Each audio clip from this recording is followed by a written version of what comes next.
खुलुमबाय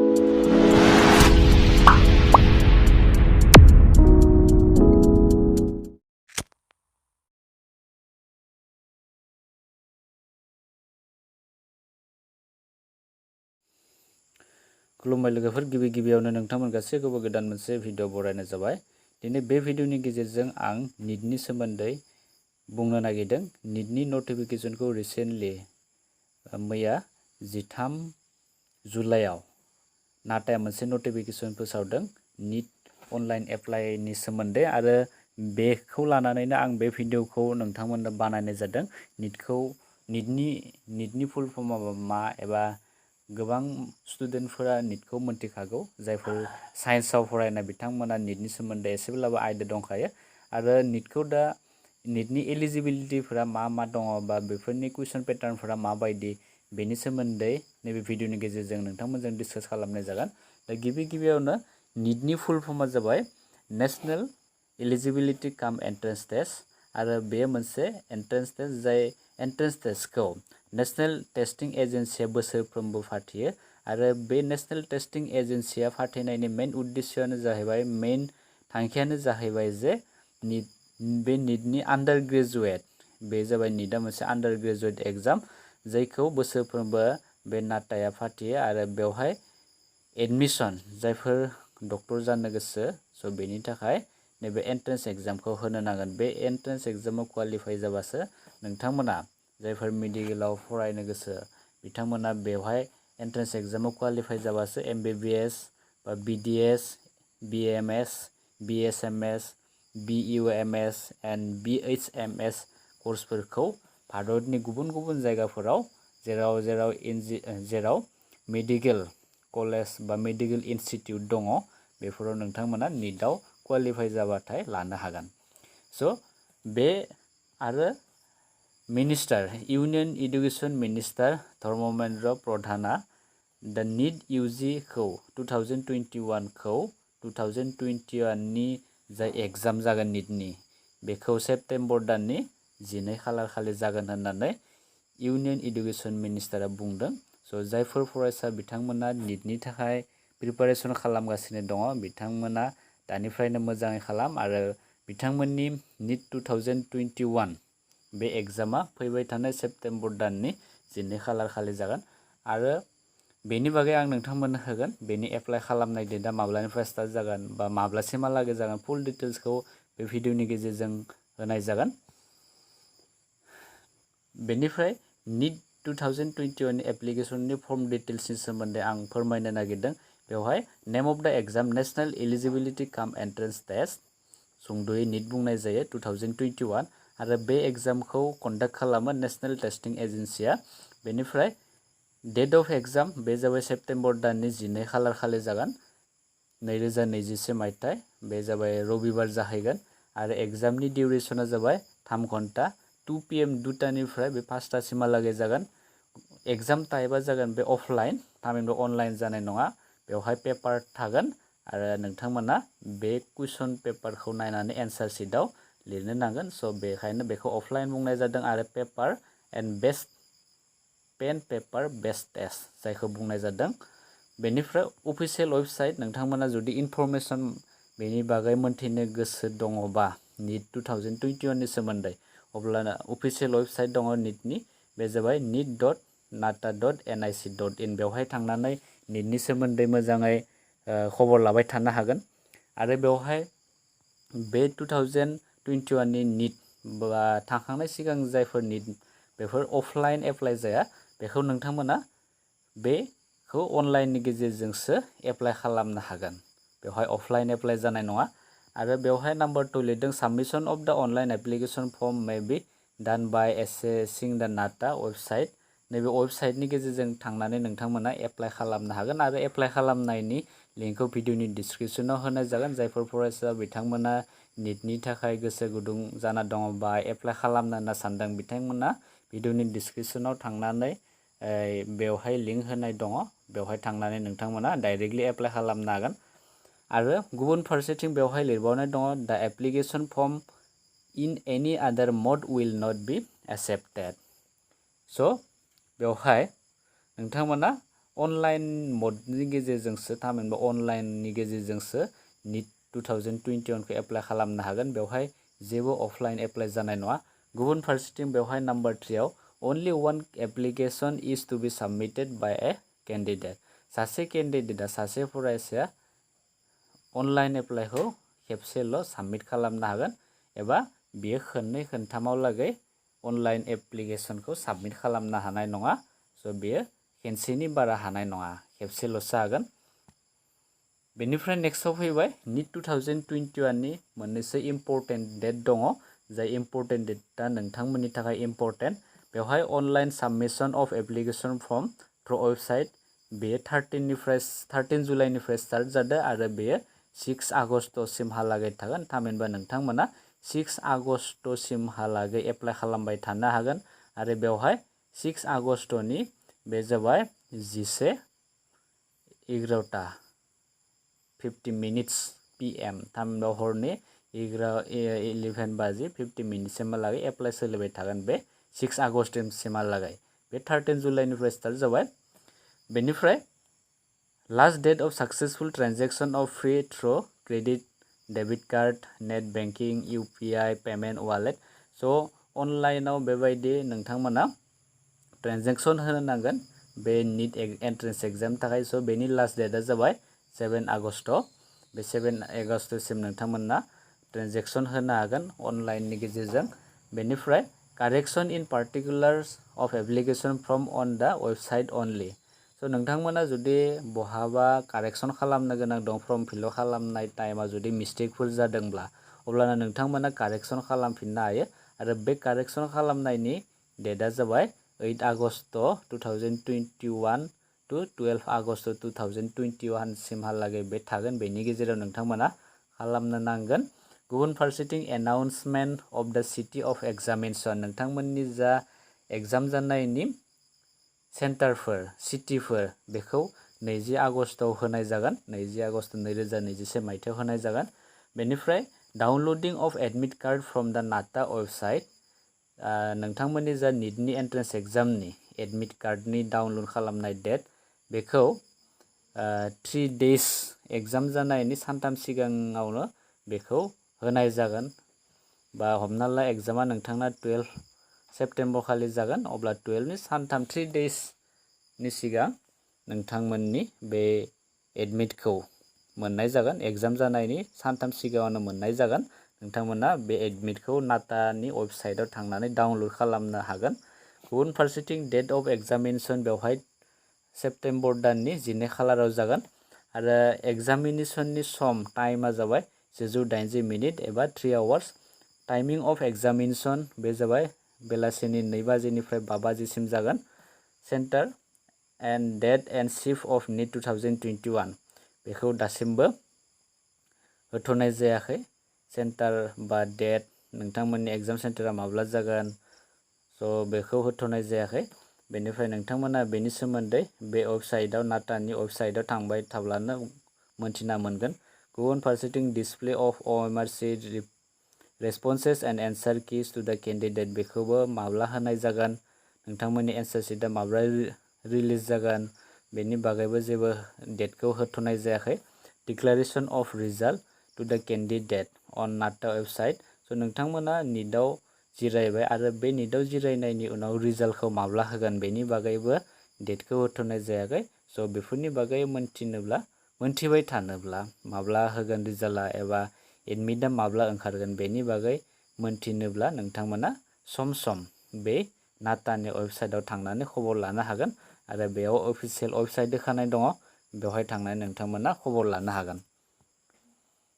बेनिफ्राय eligibility criteria, NEETनि थाखाय इलिजिबिलिटि क्राइटेरिया मा जानो नांगोन आरो बेवहाय जाबाय NEETआ जाबाय आन्डार ग्रेजुवेट, जायफोर आन्डार ग्रेजुवेट MBBS बा गुबुन मेडिकेल लाइनाव फरायनो बे जाबाय आन्डार graduate.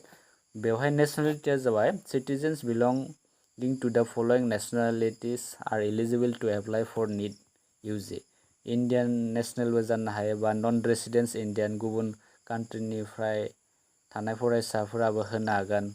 अभारसीज citizen of India, persons with Indian origin, foreign nationals स' गुबुन गुबुन हादरफोरनिफ्राबो होनो हागोन बे जाबाय बे नेसनेलिटि। बेनिफ्राय एज लिमिट होनाय दं। एज लिमिटआ जाबाय 17 बोसोरनिफ्राय 25 बोसोरसिमहालागै बेयो जाहैगोन। बेनि गेजेराव थानाय बे नैबे 17 to 25 एजाव थानाय फरायसाफोरा बे निटखौ एप्लाइ खालामनो हागोन। गुबुन फारसेथिं एज रिलेक्सन दङ। 5 years is available for the candidate belonging to SC, ST, OBC, NCL category and PWD candidates। आरो बे जाबाय जायफोर SC, ST, ST, OBC candidate बिथांमोननि थाखाय मेक्सिमाम एज लिमिटखौ 5 बोसोरसिमहालागै बारायनो हादों। थामहिनबा बेवहाय 25 जायोब्ला बे 30 इयार्ससिमहालागै एप्लाइ खालामनो हागोन। बेनिफ्राय इडुकेसन क्वालिफिकेसना जाबाय candidate must have passed or appear class 12 10+2 exam or equivalent exam with subject English, Physics, Chemistry and Biology individually from a recognized board or university with minimum marks as described below। So सासे फरायसाया निटआव जिरायनोब्ला minimum क्वालिफिकेसना जानो नांगोन higher secondary pass. आरो बे higher secondary पासआव सासे फरायसाया English थानो नांगोन, फिजिक्स नांगोन, केमिस्ट्रि एन्ड बाय'लजि। आरो बेफोराव बेसेबां मोननो नांगौ बेवहाय पार्सेन्टेज होनाय दङ। जेनेरेल केटेगरिनि थाखाय 50% मोनथारनांगोन बेफोर साबजेक्टफोराव इंलिश, फिजिक्स, केमिस्ट्रि, बटानि, बाय'लजिफोराव। आरो PWD केन्डिडेटफोरा 45 मिनिमाम 45 आरो SC, ST, OBCफोरा मिनिमाम 40% मोनथारनो नांगोन बे गांब्रै साबजेक्टआव। अब्लानो नोंथांमोना बेखौ एप्लाइ खालामनो हागोन। गुबुन फारसेथिं जायफोर फरायसा बिथांमोना देग्लायसो पास जागोन, थामहिनबा 2021 मायथाइयाव पास जागोन, स' बिथांमोननि रिजाल्टआ दासिमबो मोननाय जायाखै। स' बेखायनो बिथांमोना फिजिक्स, केमिस्ट्रि, बाय'लजिनि मार्क्सफोरखौ होनो हानाय नङा। स' बेखायनो बिथांमोना अनलाइन एप्लाइ खालामनाय समाव बिसोरो इकुइभेलेन्ट नङाबा एपियारिं बेबायदि अपसन ओंखारगोन। स' बेखौ सेलेक्ट खालामनो जाबाय। आरो जायफोर सिगाङावनो पास जादोंमोन बिथांमोना निटआव बेबायदि पास बेबायदि अपसनखौ बिथांमोना सेलेक्ट खालामनानै एप्लाइ खालामनो नांगोन। बेनिफ्राय नेक्स्टआव फैबाय डिटेल्स अफ फिस पेमेन्ट। जा अनलाइन फर्म फिलआप खालामनायाव बे निट एन्ट्रेन्स एग्जामनि थाखाय अनलाइन फिस पेमेन्ट खालामनो गोनां जायो। आरो बेवहाय जेनेरेल केन्डिडेटनि थाखाय 1500, जेनेरेल EWS, OBC, NCL बे केटेगरिनि थाखाय 1400, SC, ST, PWD ट्रान्सजेन्डार केन्डिडेटनि थाखाय गासै 800 रां। आरो आउटसाइड इन्डिया जायफोर गुबुन हादोरनिफ्राय एप्लाइ खालामगोन बिथांमोननिफ्राय 7500 बेबायदि अनलाइन पेमेन्ट होनो नांगोन। बेनिफ्राय नेक्स्टआव मिडियाम अफ द कुइसन पेपारा जाबाय बेवहाय गासै 13 लेंगुवेजनि मिडियाम थागोन। कुइसन पेपारा जाबाय 13 लेंगुवेजसिम थागोन। आरो बेवहाय इंलिश दङ, हिन्दी, एसामिस, बेंगालि, गुजराती, स' बेफोरबायदि गासै 13टा बेवहाय लेंगुवेजनि पेपार थागोन। गुबुन फारसेथिं बेवहाय मिडियाम अफ द कुइसन पेपार्स बेवहाय जाबाय इंलिशआ जाबाय अल एग्जामिनेसन गासैबो एग्जामिनेसन सेन्टारावनो बे इंलिश पेपारा थागोन। माने कुइसन पेपारखौ बुंनाय जादों बेवहाय। कुइसन पेपारा जाबाय इंलिश मिडियाम। स' बेनिफ्राय कुइसन नाम्बार 2 जाबाय कुइसन नाम्बार 2 नङा सरि बे सिरियाल नाम्बार बेवहाय English and Hindi for all examination centre in India. स' गासै एग्जामिनेसन सेन्टार हमना ला गुवाहाटियाव थागोन बा आसामावबो गोबां सेन्टार थागोन। स' बेबायदि कुइसन पेपाराव बेबायदि इंलिश आरो हिन्दी थागोन, मोननै बोथ लेंगुवेज थागोन।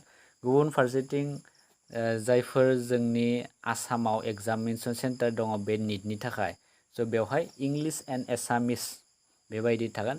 स' बेखौ एप्लाइ खालामनायाव नोंथांमोना होनो नांगोन जे जेब्ला एप्लाइ खालामगोन अब्ला बे समाव नोंथांमोना मिडियाम अफ कुइसन पेपारखौ नोंथांमोना मा सेलेक्ट खालामो बेनि सायाव जाहैगोन। बे कुइसन पेपारनि मिडियामा जुदि नोंथाङा इंलिश मिडियाम अफ कुइसन पेपारखौ जुदि सेलेक्ट खालामो इंलिश, अब्ला कुइसन पेपारखौ नों इंलिशाव होनो नांगोन। बा जुदि एसामिसाव होनोब्ला अब्लाना नों बे एप्लाइ खालामनाय टाइमाव एसामिसाव बेबायदि होनो नांगोन मिडियामखौ सेलेक्ट खालामनो गोनां टाइमाव। स' एप्लाइ खालामब्ला नोंथांमोना हमनो हागोन। स' बेनिफ्राय बे निटआव बा नोंथांमोना क्वालिफाइ जाबाय, बेनिफ्राय क्वालिफाइ जानायनि उनाव नोंथांमोना बबे कर्सफोरखौ लानो हागोन। स' बेवहाय bachelor of medicine and bachelor of surgery जायखौ बुंनाय जादों MBBS। स' बेफोर गासैबो मेडिकेल कर्स। बेनिफ्राय बेचेलर अफ डेन्टेल सार्जारि बेफोरखौ फरायनो थाखाय निट एग्जाम होनांगौ जायो आरो निटआव क्वालिफाइ जाबासो बेफोरबायदि कर्सखौ नोंथांमोना लानो हागोन। बे bachelor of Ayurvedic medicine and surgery BMS बुंनाय जादों। Bachelor of homoeopathic and medicine surgery BHMS, bachelor of Siddha medicine and surgery, बेनिफ्राय bachelor of Unani medicine and surgery. स' बेफोर गासैबो बे निटनिफ्राय लानाय जायो। बे जाबाय कर्स। बेनिफ्राय नेक्स्टआव पेटार्न, माबायदि पेटार्नाव थागोन बे निट एन्ट्रेन्स एग्जामनि पेटार्ना माबायदि, पेपारनि पेटार्नफोरा माबायदि, एबा बेवहाय गासै साबजेक्टफोरा बिदि थागोन, फिजिक्स थागोन, केमिस्ट्रि थागोन, बटानि थागोन आरो जुल'जि थागोन। दा फिजिक्सआव बेवहाय सेक्सन ए आरो सेक्सन बि थायो, मोननै सेक्सन थायो। सेक्सन ए आव 35टा कुइसन थागोन, गुबुन फारसे सेक्सन बि आव जाबाय 15टा कुइसन। बेनि सेक्सन ए आव गासै मार्कआ थागोन, टटेल मार्क्सआ 140 आरो बेनिफ्राय सेक्सन बि आव 40 मार्क्स। थिग बिदिनो केमिस्ट्रियाबो एखे, number of question section A आव 35, सेक्सन बि आव 15 आरो बेबो सेक्सन ए आव 140 मार्क्स, बेयाव जाबाय 40। बटानियाव थायो 35 कुइसन, बेवहाय गासै 140 मार्क्स थागोन। सेक्सन बि आव 15 आरो 40 मार्क्स, बेनिफ्राय सेक्सन ए आव जाबाय 35, बेनिफ्राय बेवहाय 140 आरो सेक्सन बि आव जाबाय 15 आरो 40, गासै बेबायदि 720नि मार्क्स जायो। गासै निटआव गासै 720नि मार्क्स जायो आरो बे 720नि मादाव नोंथांमोना बेसेबां लाखिनो हायो। स' नोंथांमोना जायफोर प्रिपारेसन खालामबाय थादों, स' बिथांमोनखौ आं बे भिडिअनि गेजेरजों खावलायनो लुबैयो जे आं बिथांमोननिफ्राय मोन्थिनो लुबैयो जे साबैसे फरायसाया निट 2021खौ होगोन, अन्नानै कमेन्ट्सआव फोरमायहर आरो दासिम बेसेबां लाखिनो थाखाय नाजागासिनो दङ बेखौबो खोन्थाहर। आरो बेवहाय टाइप्स अफ कुइसना जाहैगोन MCQ, माल्टिपल चइस कुइसन। थामहिनबा बेनि ओंथिया जाबाय मोनसे कुइसन थाबाय आरो बे कुइसनाव अपसन थागोन, मोनब्रै थागोन। स' मोनब्रैनि मादाव बबे मोनसे कारेक्ट बेखौ होनो नांगौ। स' आरो नोंसोर कुइसनखौ सल्भ खालामनायनि सिगां बेवहाय नोंथांमोना मोजाङै होब्लानो जाबाय जे जिहेतु जेब्ला नोंथांमोना होगोन कुइसनखौ कारेक्ट बा अपसनफोरखौ नोंथांमोना कारेक्ट खालामगोन, अब्ला नोंथांमोना मोजाङै होनो नाजा। मानो होनोब्ला मोनसे जुदि जायाब्ला अब्ला बेवहाय नेगेटिभ मार्किं दङ। बेवहाय नट मोनसे होदों, correct option mark will B given 4 marks. जुदि नोंथांनि फिननाया अपसन होनाया कारेक्ट जादोंब्ला अब्ला 4 मार्क्स मोनगोन। गुबुन फारसेथिं जुदि नोंथाङा होनाय कुइसननि एन्सारा जुदि रं जादोंबा, गोरोन्थि जादोंबा, अब्ला बेनि थाखाय -1 थांगोन। थामहिनबा बे -1खौ नोंथांमोननि बै जा मोननाय मार्क, बे मार्कनिफ्राय -1 दाननाय जायो।